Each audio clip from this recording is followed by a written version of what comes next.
बरसता प्रेम मेरा देश के लिए। आज हम चुनावी परिचर्चा में हैं, जिसमें करेंगे चुनावी विश्लेषण, और वो होगा नरकटिया विधानसभा। 2008 के परिसीमन के पूर्व यह एक आदापुर विधानसभा का अंग था, जो परिसीमन में 2008 के बाद नरकटिया विधानसभा का अस्तित्व कायम हुआ। यहाँ के लोग लोकसभा और विधानसभा में अलग अलग सोच के साथ ही मतदान करते हैं।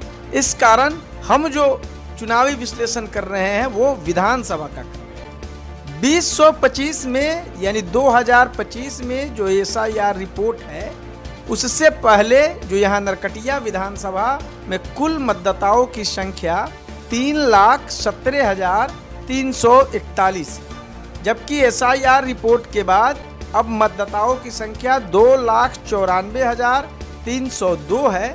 वहीं ASD मतदाताओं की संख्या 23,039। सबसे पहले मैं आपको समझा दूं कि ASD मतदाता क्या है।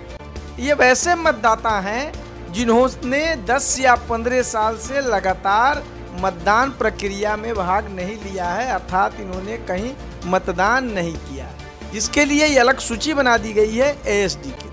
ASD सूची में इन्हें रखा गया है और इस 2025 के जो विधानसभा चुनाव में है, ये वोट कर सकते हैं, अपना मतदान दे सकते हैं। इनकी एक अलग सूची है, लेकिन इनके लिए एक कंडीशंस है। वो कंडीशन ये है कि ये केवल जो निर्वाचन आयोग के द्वारा जारी मतदाता पहचान पत्र है, उसी के आधार पर ये मतदान कर सकते हैं।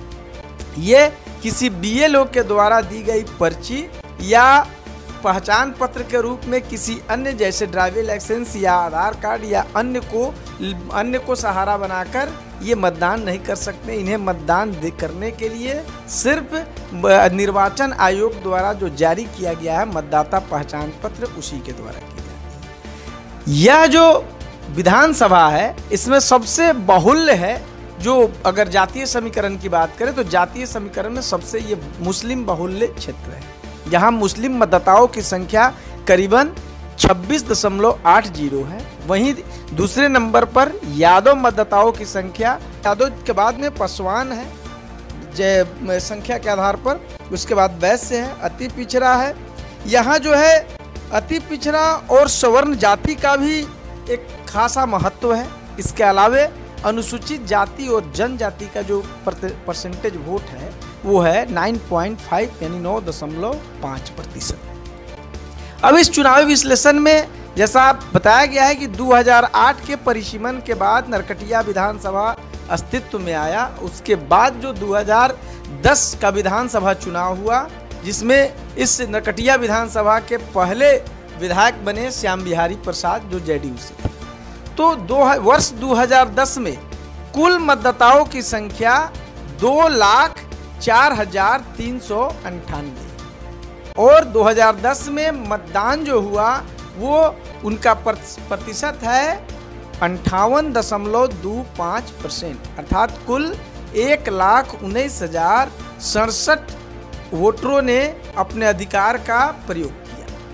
अब वो उस समय जो प्रत्याशी हैं श्याम बिहारी प्रसाद थे, जो JDU से थे यानी जनता दल यूनाइटेड से थे, यास्मीन साबिर अली जो LJP से थे, डॉक्टर शमीम अहमद जो स्वतंत्र कैंडिडेट थे, सोनू कुमार कांग्रेस से। तो श्याम बिहारी प्रसाद को 31,549 मत प्राप्त होते हैं, जो 26.5% है। यास्मीन साबिर अली को 23,861 मत प्राप्त होते हैं, जो 20.04%।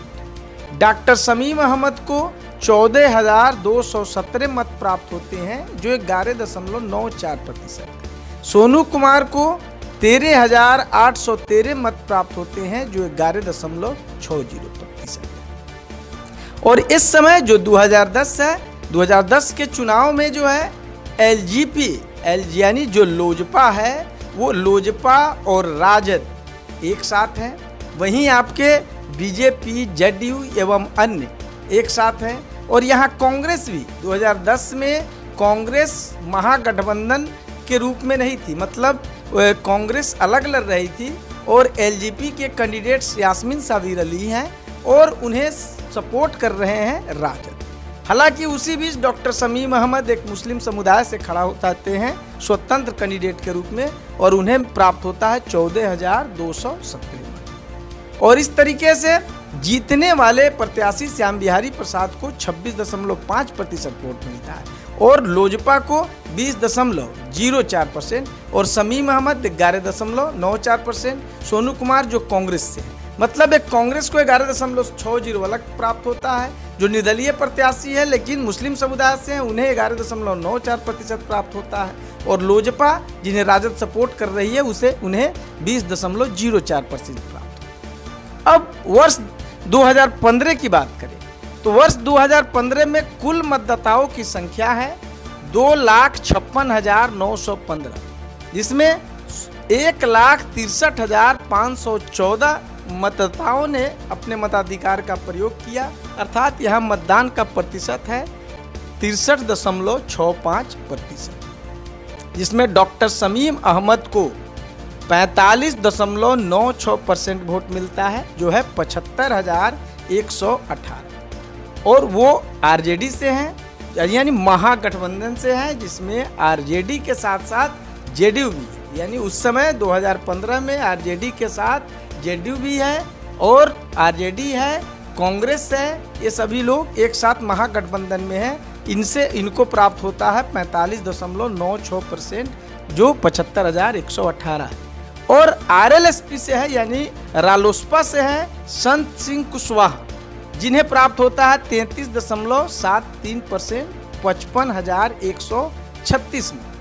तो निश्चित तौर पर ये आरएलएसपी के साथ बीजेपी है यानी ये एनडीए के घटक है, लेकिन उस समय लोजपा भी है इसमें, यानी उस समय एनडीए में लोजपा थी लेकिन जेडीयू एनडीए में न होके महागठबंधन। सोनू कुमार भी खड़े होते हैं वहाँ स्वतंत्र कैंडिडेट के रूप में, जिन्हें 12,890 मत प्राप्त होते हैं अर्थात 7.89%। और जो 2010 में जो मतों का अंतर था, जीत का अंतर था, वो था 7,688 मत से श्याम बिहारी प्रसाद ने अपने निकटतम प्रतिद्वंदी यास्मीन साबिर अली को हराया था 7,688 मतों से। वहीं 2015 में शमीम अहमद जो आरजेडी से थे और जेडीयू शामिल था, उसमें कांग्रेस भी शामिल था, उसमें उन्होंने 19,982 मत से अपने निकटतम प्रतिद्वंदी जो एनडीए के प्रत्याशी थे संत सिंह कुशवाहा को हराया। अब 2020 में महागठबंधन से जो जेडीयू है वो बाहर निकलती है और जेडीयू शामिल हो जाती है एनडीए में और उसी जेडीयू के कैंडिडेट होते हैं श्याम बिहारी प्रसाद। और आरजेडी कांग्रेस एक साथ होती है जो कि उनके महागठबंधन में, और महागठबंधन में कैंडिडेट होते हैं डॉक्टर शमीम अहमद।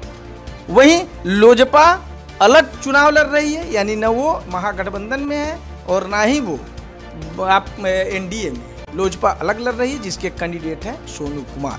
तो 2020 में डॉक्टर शमीम अहमद 46.69% वोट प्राप्त करते हैं अर्थात 85,562 मत उन्हें प्राप्त होता है, जबकि श्याम बिहारी प्रसाद जो जेडीयू अर्थात एनडीए के प्रत्याशी हैं उन्हें 31.53% मत प्राप्त होते हैं अर्थात 57,771 मत प्राप्त होता है। वहीं एलजेपी के यानी लोजपा के सोनू कुमार को 20,494 मत प्राप्त होता है। और इस तरह डॉक्टर शमीम अहमद ने वर्ष 2020 यानी 2020 में 27,791 मतों से अपने निकटतम प्रतिद्वंदी श्याम बिहारी प्रसाद को हराते हैं और वो दोबारा विधायक बनते हैं इस नरकटिया विधानसभा। अब इस पर आप आकलन करें तो 2010 में निश्चित तौर पर जेडीयू के साथ बीजेपी है और एलजेपी राजद के साथ है, कांग्रेस अलग लड़ रही है जो सोनू कुमार उनके कैंडिडेट है और डॉक्टर शमीम अहमद जो मुस्लिम समुदाय के हैं वो स्वतंत्र लड़ रहे हैं। तो वैसे में एलजेपी को मतलब राजद अर्थात महागठबंधन के जो घटक दल हैं लोजपा वो 2010 में 20.04% पद प्राप्त करते हैं। उस समय कांग्रेस अलग चुनाव लड़ रही होती है। वहीं 2015 में महागठबंधन के साथ जदयू शामिल होते हैं, जिसको वो 45.96% वोट प्राप्त होता है। वहीं 2020 में जो जदयू है वो महागठबंधन से अलग होकर एनडीए में चली जाती है, फिर भी महागठबंधन को 46.69% वोट प्राप्त होता है। अब एनडीए के प्रतिशत वोट पर बात करें तो वर्ष 2010 में जो जदयू है अर्थात एनडीए के घटक दल जदयू को 26.5% मत प्राप्त होते हैं। उस समय जो लोजपा है वो महागठबंधन के साथ है।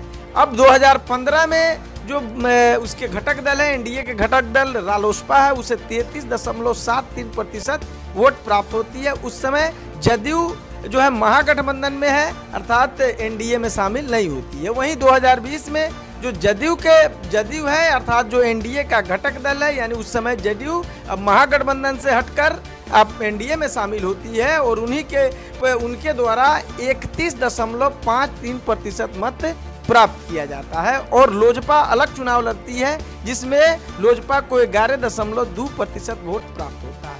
और इस तरह आकलन करेंगे तो निश्चित रूप से स्पष्ट हो जाता है कि ये दोनों गठबंधन अर्थात एनडीए हो या महागठबंधन हो, ये दोनों 40% वोट के इर्द गिर्द घूमते नजर आ रहे हैं। ये अलग बात है कि कोई 40% वोट से ज़्यादा पर घूम रहा है, कोई 40% वोट से कम पर घूम रहा है। अब देखना ये होगा कि ये दोनों अपनी स्थिति बनाए रखते हैं या फिर इनकी स्थिति में कोई बदलाव होता है, और ये निर्भर करेगा जनता जनार्दन पर।